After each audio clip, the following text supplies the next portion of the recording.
በረዳን መጠን አጠር ላለ ደቂቃ የእግዚአብሔር አምላካችንን ዘላለማዊ ቃሉን መለኮታዊ ሐሳቡን እንሰማለን።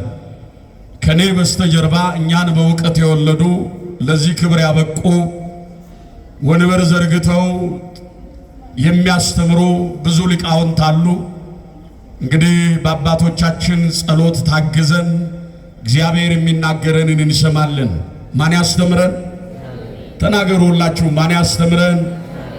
ልጆቼ ሆይ ትምህርቴን ስሙ፣ ጠቢባንም ሆኖ ቸል አትበሉ። ዕለት ዕለት በደጄ መግቢያ የሚተጋ የደጄን ምሕረት የሚጠብቅ የሚረግጥ እርሱ ምስጉን ነው። እኔን ያገኘ ሕይወትን ያገኛል፣ እኔን ያጣ ራሱን ይጎዳል። የሚጠሉኝ ሁሉ ሞትን ይወዳሉ ይለናል ምሳሌ ምዕራፍ 8 ቁጥር 36። እግዚአብሔር ሲናገረን በማስተዋል እንድንሰማው ውሳጣዊ ልቦናችንን ጆሮ ይክፈትልን። እግዚአብሔርን ፈልጉት። ትንቢተ ኢሳይያስ ምዕራፍ 55 ቁጥር 5። እግዚአብሔር በረዳን መጠን ለጥቂት ደቂቃ የምንነጋገርበት የመጽሐፍ ቅዱስ ክፍል ሐሳብ የሚሆነው ይህ ነው። የዕለቱ ወንጌል ቅድም ሥርዓተ ቁርባኑ ሲከናወን ሊቁ በደንብ አድርገው አመስጥረው ተንትነው አስረድተውናል። አሁን ግን እግዚአብሔርን ፈልጉት በሚል ርዕስ ለጥቂት ደቂቃ እንማማራለን። ማንን ፈልጉት? ንገሩኝ። ማንን ፍለጋ ነው አሁን በዚህ የተገኘ ነው? እግዚአብሔርን ፍለጋ ነው። የመምጣታችን ደጅ የመጥናታችን በፊቱ የመውደቅ የመነሳታችን ምስጢር እግዚአብሔርን ፍለጋ ነው። የእግዚአብሔር ልጆች በሰው ሕይወት ውስጥ ብዙ ፍላጎቶች አሉ። ብዙ አይነት ፍላጎቶች አሉ። አንዱን ስናገኝ ሌላውን እንሻለን። ያሻነውን ስናገኝ ሌላ እንፈልጋለን። በዚህ ምድር ላይ ተጠናቆና ተገባዶ ወይንም ማብቂያ የሌለው ነገር ቢኖር የሰው ልጅ ፍላጎት ነው። አረፍተ ዘመን እስኪገታን ድረስ ፍለጋ ላይ ነው ያለነው። ፍላጎት ላይ ነው የምንመላለሰው። ግን አንድ ነገር እናስተውል። እንደምንፈልገው ሳይሆን እንደሚያስፈልገን የሚያኖረን ማን ነው?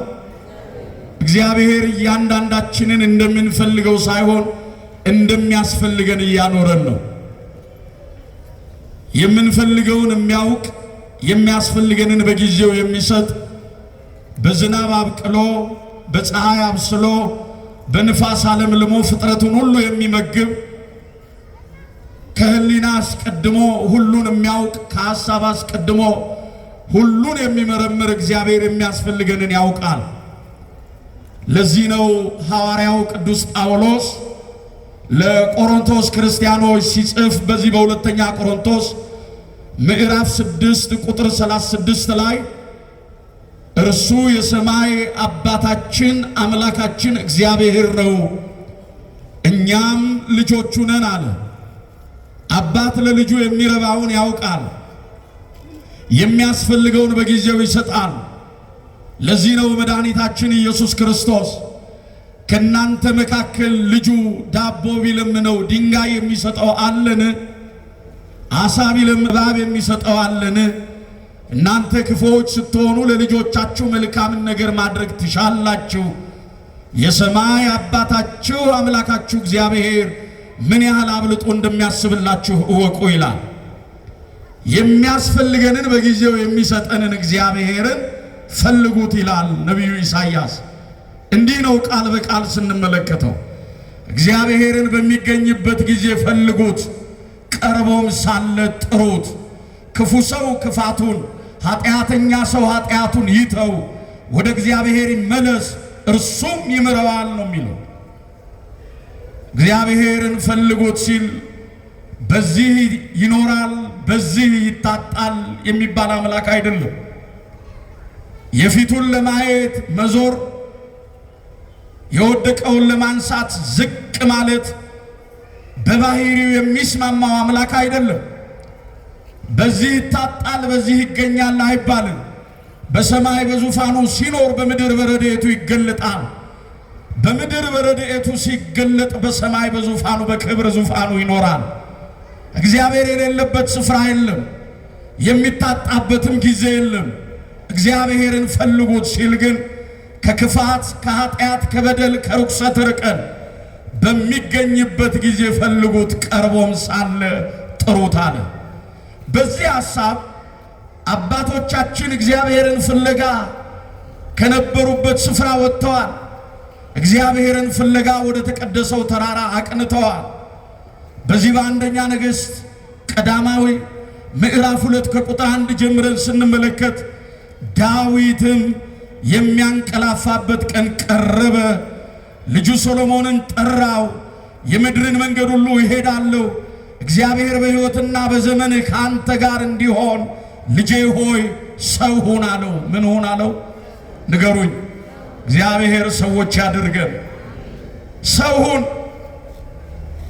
የአምላክን የእግዚአብሔርን ሕግ አትርሳ፣ በልብህ ጽላት ጻፈው፣ በአንገት ላይ እሰረው አለው። ሰው ሁን። ዳዊት ለሶሎሞን አውርሶት አስተላልፎለት ሰጥቶት ያለፈው ነገር ሕገ እግዚአብሔርን ነው፣ ፍቅረ እግዚአብሔርን ነው። ዛሬም ከአባቶቻችን የምንቀበለው ይሄንን ነው። ለትውልድ ማስተላለፍም የሚገባን ይሄንን ነው። ሰው ከእግዚአብሔር ሕግ ሲወጣ ከሰውነት ጠባይ ይወጣል።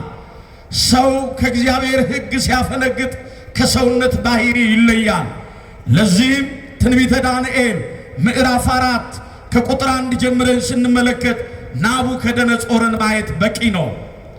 ታዲያ ከአባቱ ፍቅረ እግዚአብሔርን የወረሰው ሶሎሞን ዳዊት ባንቀላፋ ጊዜ እግዚአብሔርን ፍለጋ ወጣ። ከኢየሩሳሌም በስተ ምስራቅ ወደሚገኘው ገባዖን ወደሚባለው ተራራ የሚቃጠለውን መስዋዕት ይዞ የልቡን ምስጋና ይዞ ወደ ተራራው ወጣ። ተራራ ሲወጡት ያደክማል፣ ሲወርዱ ጉልበት ይሰብራል፣ አቅም ይጠይቃል። ወደዛ ተራራ ወጣ እግዚአብሔርን ፍለጋ።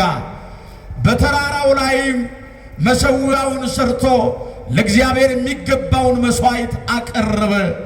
እግዚአብሔርም ለሶሎሞን ተገለጠለት ይላል። ምሳሌ ምዕራፍ 8 ቁጥር 17 ላይ ተግተው የሚሹኝ ያገኙኛል ይላል። ተግተው የሚሹኝ እኔን ምን ይሉኛል? ንገሩኝ እስቲ። ያገኙኛል። እግዚአብሔርን ፍለጋ የወጣው ሶሎሞን እግዚአብሔርን አገኘ። ምን አደርግልህ ዘንድ ትወዳለህ አለው። ዛሬ ይሄ ጥያቄ ለእያንዳንዳችን በጆሮአችን ቢመጣ ይዘን ከመጣነው ምስጋና ይልቅ ይዘን የመጣነው ጥያቄ ይበዛል።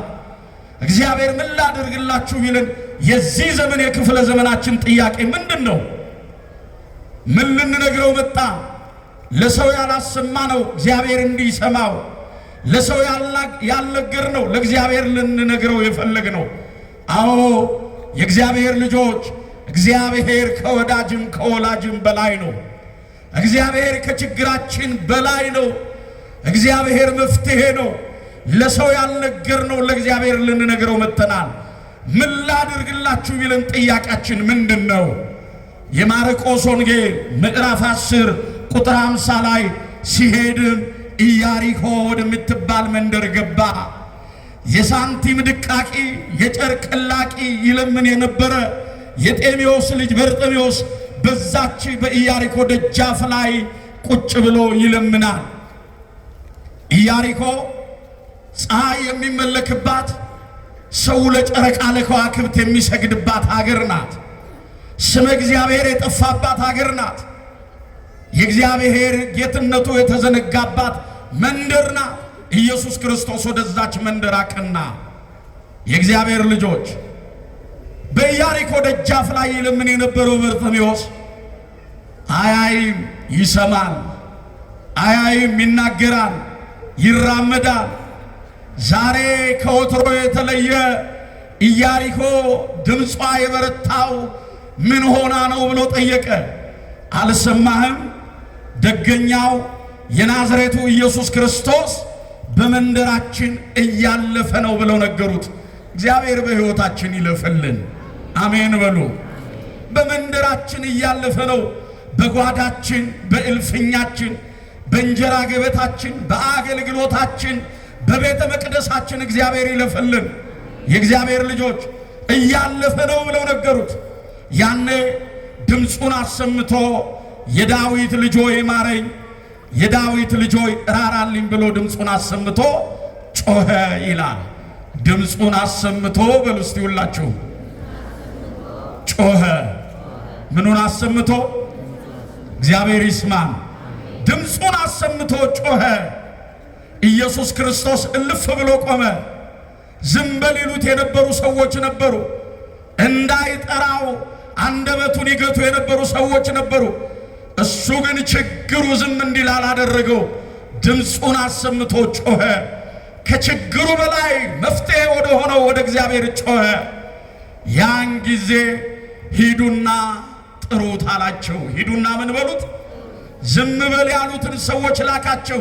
ሂዱና ጥሩት አላቸው። ሄደው አንተ ሰው አሉት፣ የጠራኸው እርሱ ይጠራሃል፣ የፈለግከው አምላክህ እርሱ ይፈልግሃል አሉት። ከተቀመጠበት ተነሳ፣ ለብሶ የነበረውን ድሪቶ ከትከሻው ላይ ጣለ። ድሪቶ ታውቃላችሁ? ንገሩኝ እስቲ። ድሪቶ ታውቃላችሁ? አሮጌው በአዲሱ፣ አዲሱ በአሮጌው ላይ የተጣፈ ልብስ፣ መልክ የሌለው ልብስ። እንኳን ሰማያዊው ንጉሥ ኢየሱስ ክርስቶስ ፊት አይደለም ምድራዊ ነገሥታት ላይ፣ ምድራዊ ባለስልጣን ደጃፍ ላይ ስትቆም ዛሬ ከሰብአዊነት የበለጠ የሚታየው ልብስ ነው። ጨርቅህ የሚለካበት ዘመን ነው። ሰው በጨርቁ የሚከበርበት ዘመን ላይ ነው ያለው።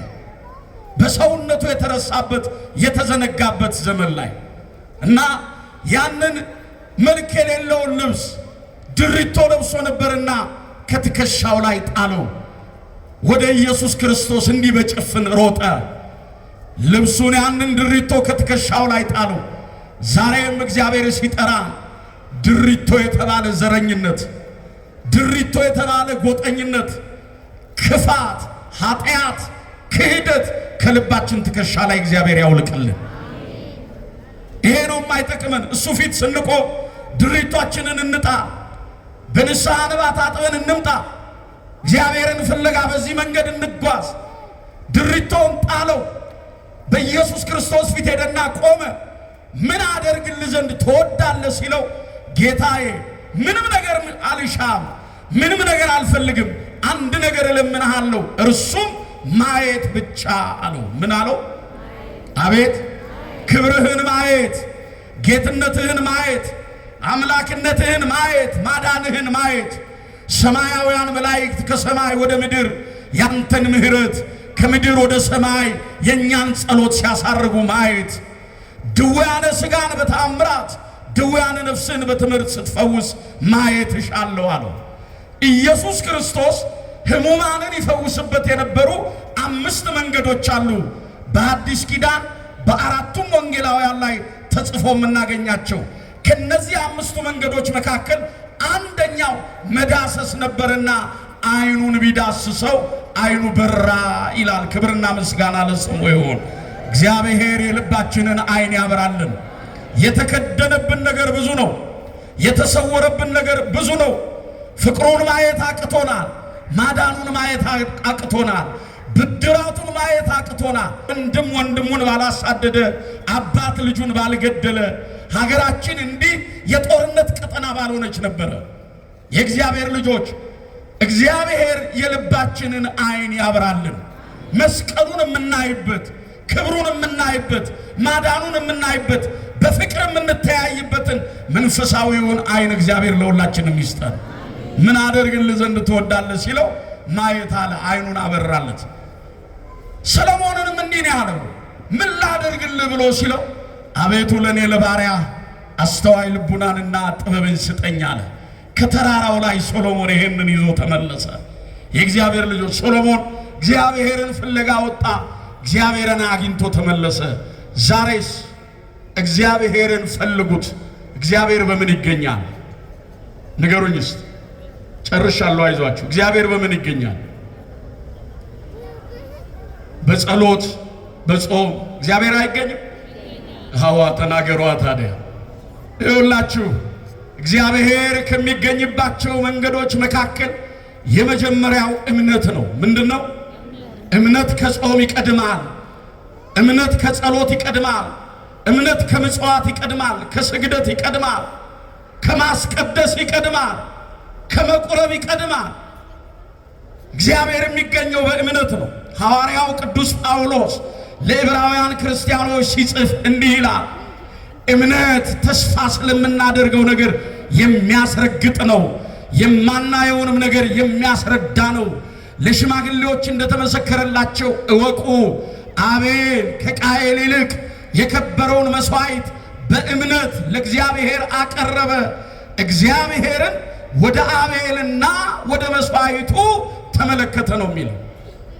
አያችሁ፣ ቅዱስ ጳውሎስ በዚህ አንቀጽ ላይ ሲናገር በእምነታቸው ስለተመሰከረላቸው ታላላቅ ሰዎች ይጠቅሳል።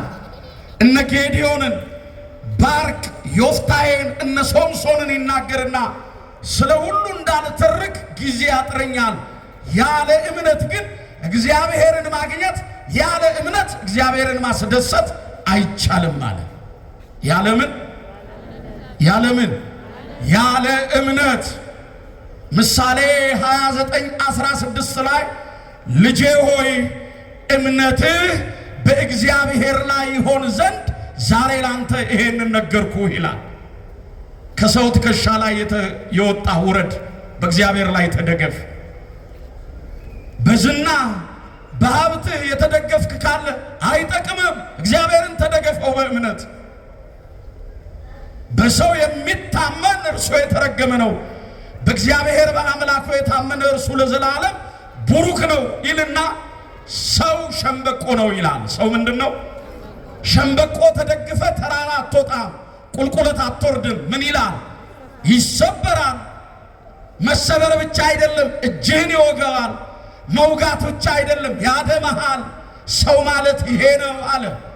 በእግዚአብሔር የታመነ እሱ ለዘላለም ቡሩክ ነው ይላል። ስለዚህ እግዚአብሔር የሚገኘው በእምነት ነው። በእምነት መመላለስ። አብርሃም አመነ ጽድቅም ሆኖ ተቆጠረለት ነው የተባለው። ስለዚህ እግዚአብሔር ከሚገኝባቸው መንገዶች የመጀመሪያው እምነት ነው። ሁለተኛው ተስፋ ነው። ምንድን ነው? ንገሩኝ። ተስፋ የሌለው ክርስቲያን የለም። የክርስትናው ሕይወት ወይንም የአንድ ክርስቲያን ማንነት በተስፋ የታጀበ ነው። በሚታየው ዓለም የማይታየውን፣ በምድራዊው ሰማያዊው፣ በጊዜያዊው ዘላለማዊው፣ በሚጠፋው የማይጠፋውን እናገኛለን ብለን በማን ተስፋ እናደርጋለን? ንገሩኝ። በእግዚአብሔር ተስፋ እናደርጋለን። ሰው በብዙ መልኩ ተስፋ ሊቆርጥ ይችላል። በሀብቱ ተስፋ ይቆርጣል። በስሙስ ተስፋ ይቆርጣል። በተመካው ነገር ተስፋ ይቆርጣል። በእግዚአብሔር ተስፋ ይቆረጣል? በማርያም ንገሩኝ። በእግዚአብሔር ተስፋ ይቆረጣል ወይ? ልጄ ሆይ እግዚአብሔርን ተስፋ አድርግ፣ በርታ፣ ልብህም ይጽና ነው የሚለው መጽሐፍ። እግዚአብሔርን ተስፋ አድርግ። እሱን ተስፋ ያደረጉ አላፈሩ። ቅዱስ ጳውሎስ አንድ ቃል ይናገራል። በዚህ በሁለተኛ ቆሮንቶስ ምዕራፍ 6 ቁጥር 8 ላይ በብዙ እንገፋለን፣ እንጨነቃለን፣ እናመነታለን እንጂ ተስፋ አንቆርጥም። ምን አንቆርጥም? ተስፋ አንቆርጥም ማለት በብዙ እንገፋለን፣ እንጨነቃለን፣ እናመነታለን እንጂ ተስፋ አንቆርጥም። ቅዱስ ጳውሎስ፣ ሲላስ፣ ጴጥሮስ በኢየሩሳሌም ከተማ እያስተማሩ አይሁድ ያዟቸውና እየገረፉ በከተማ መካከል አውጥተው ከከተማም በገበያ መካከል አዙረው በሁሉ እንዲጠሉ አደረጓቸውና ከከተማ መካከል ይዟቸው ወጡ። እጅና እግራቸውን አሰሩ። ከዛ ራሳቸውን በዘንግ ይመቷቸዋል። በዚህ ጊዜ ቅዱስ ጴጥሮስም አረጋዊ ነው። ቅዱስ ጳውሎስም በአይሁድ ልማድ ውስጥ ያደገ ነው። ሲላስም ገና ብላቴና ነው። ራሳቸውን በዘንግ እየመቱ መሬት ላይ ጥለዋቸዋል። እነዚህ የገደልነውን ወደ መቃብር ያወረድነውን ኢየሱስ ክርስቶስን ተነስቷል ብለው የሚሰብኩ ለቄሳር ግብርን ያስከለከሉ እያሉ ጠልተዋቸዋል። ይባስ ብለው ደግሞ ሙት እናስነሳለን ብለው በትምህርታቸው ከተማችንን ሞሉ ብለው ጠልተዋቸዋል። ታዲያ ቅዱስ ጳውሎስ ዱላው ሲበዛ ቀስ አለና ከመካከል ጠፍቶ ሄደ። ከኪሱ ሳንቲም አያጣም ቅዱስ ጳውሎስ። ድንኳን እየሰፋ ስጋጃ እየጠገነ በኤፌሶን በገላትያ ያለችውን ቤተክርስቲያን ያገለግላል። ከመካከላቸው ጠፍቶ ሄደና ወደ ገበያ ገብቶ የነሱን እጀ ጠባብና መጠምጠሚያቸውን ገዝቶ ለብሶ መጣ። ገና እዛ ገረገራው ላይ እንደደረሰ ምንድነው የምሰማው? ይሄውላ ሕዝብ ምንድነው ብሎ ጠየቀ። አልሰማህም? እነዚህ በትምህርታቸው ከተማችንን የሞሉ የሰቀልነውን ወደ መቃብር ያወረድነውን ኢየሱስ ክርስቶስን ተነስቷል የሚሉ አሁን ደግሞ ሙት እናስነሳለን ድዊ እንፈውሳለን እያሉ ተከታዮቻቸውን ያበዙ ብለው ነገሩት። እነዚህ እስቲ ያሳልፉኛልና ልክ እንዲህ መንገድ ተከፍቶለታል። አልፎ ገባና ቅዱስ ጴጥሮስን ከወደቀበት ቦታ ቀና አደረገና አንድ ጊዜ በዛ በእጁ በጥፊ ሿ አደረገው። ሲያየው የመታው ቅዱስ ጳውሎስ ተመለከተውና ጴጥሮስ ማን ነው? ጳውሎስ ምን ነው ወደ ቀደመ ሥራ ተመለስ ካሉ ቀድሞ ምን ስለነበረ ነው? አሳዳጅ ስለነበረ ነው። የሐዋርያት ሥራ ምዕራፍ 9 ላይ ወደ ቀደመ ሥራ ተመለስ ካሉ ዝም በል አለ። ወደ ሕዝቡ ዞር አለና በእውነት እነዚህ ሰዎች የሞተ እናስነሳለን ብለዋል? አዎ። ታዲያ በአገራቸው የሞተ ሰው የለም? አለ። የአገረ ገዢው ልጅ ሞቶ አስክሬን በቤት ነው አሉ። ሂዱና ይዛችሁ ነው አላቸው። ሄደው ይዘው መጡ። በተዘጋ ቤት አኖሩ። አሁን እኔ እነዚህን ሰዎች ልጠብቅ፣ እናንተ ወደ ከተማችሁ ተመለሱ። በጠዋት ላልሰማ አሰምታችሁ የሰማችሁትም ሳትቀሩ ዱላና ሰይፍ እየያዛችሁ ነው። እነዚህ ሰዎች እውነት የሞተውን ካስነሱ በእነሱ አምላክ ምን እንላለን አለ እና ምን አለን? ማንን ተስፋ አድርጎ ነው? ካላስነሱ ግን እነሱንም እንገድልና ወደ መቃብር እናወርዳቸዋለን አለ። በዚህ ሐሳብ ምን አይነት ደግ ሰው ከመካከላችን ተገኘ አሉ። በሞቱ ተስማሙና ያችን ቦታ ለቀው ሄዱ። በማግስቱ ጠዋት ከመምጣታቸው በፊት ቅዱስ ጳውሎስ ምንድነው ያደረገው? ጴጥሮስንም አንስቶ ሲላስንም አንስቶ የተዘጋው ቤት ውስጥ አስገብቶ አስክሬኑ ባለበት ቁስላቸውን አጥቦ እልፍኙን ዘግቶ በስተ ምስራቅ ያለውን መስኮት ከፍተው አቤቱ የአባቶቻችን አምላክ ሆይ አልዓዛርን እንደ ዓይን ጥቅሻ ከሞት የቀሰቀስክ ጌታ ሆይ ለኤልያስ ተለምነ የሰማይን መስኮት የዘጋህ አምላክ ሆይ ተለመነን የኤልያስ አምላክ አሉት። እጆቻቸውን ወደ ላይ ቀና እንዳደረጉ ወደ ምድር ሳይመለሱ ያገረ ገዢው ልጅ አፈፍ ብሎ ተነስቷል። ክብርና ምስጋና ለስሙ ይሁን። እግዚአብሔር ይችላል አይችልም? ምንም ጥርጥር የለው። የእግዚአብሔር ልጆች ተነስቷል። እነሱ ሲዘምሩ አብረው እየዘመሩ ትተዋቸው የሄዱት ሶስት፣ አንደኛው ያገረ ገዢው ልጅ የሞተ ነው። ሲመለሱ አራት ሆነው ጠበቋቸው። ገና ከርቀት በማለዳ ሲመጡ ያገረ ገዢው ልጅ ተነስቷል። እነሱ ምን አሉ? የያዙትን ዱላና ሰይፍ ወደ ኋላ እየጣሉ ተጠጉ። ሲያዩ ያገረ ገዢው ልጅ አብሮ እየዘመረው በእውነት አሉ የነዚህ ሰዎች አምላክ ድንቅ ነው አሉ። የነዚህ ሰዎች አምላክ ምንድነው? የኛ እግዚአብሔር ድንቅ ነው፣ ድንቅ ነው አሉ። የያዙትን ሰይፍ እየጣሉ በዛ ተአምር ብቻ በዛ ድንቅ ሥራ ብቻ 5000 ምዕመናንን ሐዋርያት አተረፉ። ለዚህ ነው ቅዱስ ጳውሎስ በብዙ እንገፋለን፣ እንጨነቃለን፣ እናመነታለን እንጂ ምን አንቆርጥም? ንገሩኛ። ተስፋ አንቆርጥም። የእግዚአብሔር ልጆች እግዚአብሔር ያለቀና የተቆረጠ ነገርን መቀጠል ይችላል ነው የሚለው ትንቢተ ኢሳይያስ ምዕራፍ 10 ቁጥር 27። ያለቀና የተቆረጠ ነገርን መቀጠል ይችላል። እግዚአብሔር የሚሳነው ነገር የለም። እግዚአብሔር የሚገኘው በተስፋ ነው።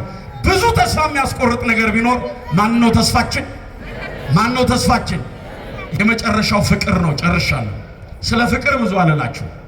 ዛሬ የራበን የጠማን የተቸገርነው የታረዝነው የጎደለን ነገር ምንድነው? ፍቅር ነው። እግዚአብሔርን እንወደዋለን እንላለን፣ ወንድሞቻችንን ባልንጀሮቻችንን እንጠላለን። እግዚአብሔርን እናከብራለን እንላለን፣ እርስ በራስ ፍቅር አጥተናል።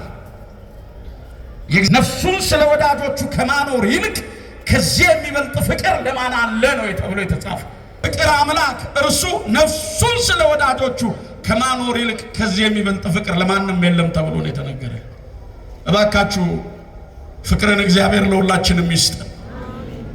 ፍቅር ካለ ሁሉ አለ። ይሄው ማን ነው በዚህ በበልግ ወራት እግዚአብሔርን ይሄንን አድርግ ብሎ ሰማዩን በደመና እንዲሸፍን እግዚአብሔርን ያዘዘው አለ? የለም። ይሄንን ስጥ ብሎ ያማከረው አለ? የለም።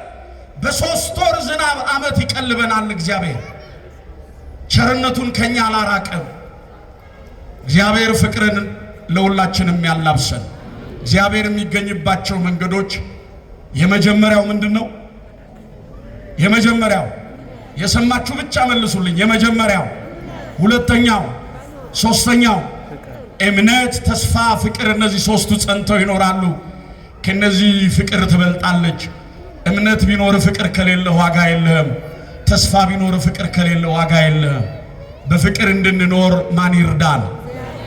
ሰውየው ሁሌ እንግዳ ይቀበላል። እንግዳ ይቀበላል። የተራበ ያበላል፣ የተጠማ ያጠጣል፣ የታረዘ ያለብሳል። አንድ ቀን ወደዚህ ሰው ቤት እግዚአብሔርን የማያውቅ እንግዳ መጣ። ማንንም የማያውቅ እግዚአብሔርን የማያውቅ እንግዳ መጣ። ይሄ ሰው ተቀበለው፣ እግሩን አጠበው፣ የሚበላውን ምግበ ሥጋ እስከሚሰጠው ድረስ መጽሐፍ ቅዱስ አነሳና እንካ አንብብ አለው። ይሄም እንግዳ እንዳልኳችሁ እግዚአብሔርን አያውቅም። ከኦሪት ዘፍጥረት እስከ ዮሐንስ ራእይ ድረስ መጽሐፉን ቢያገላብጠው የእግዚአብሔርን ድንቅ ሥራ፣ ነገረ መስቀሉን፣ ነገረ ማርያም፣ ነገረ መላእክት፣ ቤተ ክርስቲያናችን መነሻዋም መድረሻዋም መጽሐፍ ቅዱስ ነው።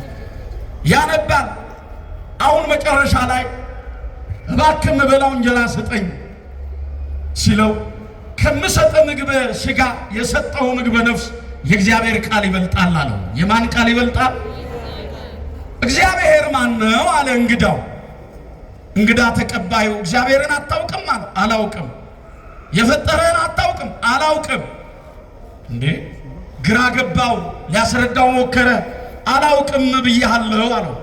ታዲያ እግዚአብሔርን የማታውቅ እንግዳ ለኔ ምን ሰራለህ አለና አውጥቶ በጨለማ ወረወረው።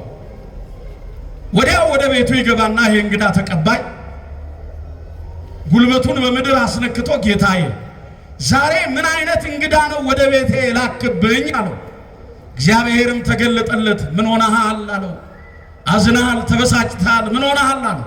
እንዴት አንተን የማያውቅ እንግዳ ወደ ቤቴ ትልካለህ አለው። እግዚአብሔር ጠየቀ። አበላኸው አለው። አላበላሁትም። አጠጣኸው? አላጠጣሁትም። እና ምን አደረግከው? አንተን አላውቅም ሲለኝ አውጥቼ ጣልኩት አለው። አሁንም እግዚአብሔር ጠየቀ። ምን ብሎ? እንደው እድሜው ስንት ይሆናል ብሎ ጠየቀ። ይሄ ሰውም የዛን ሰው እድሜ በግምት እንደው 60 ዘመን ይሆነዋል አለ።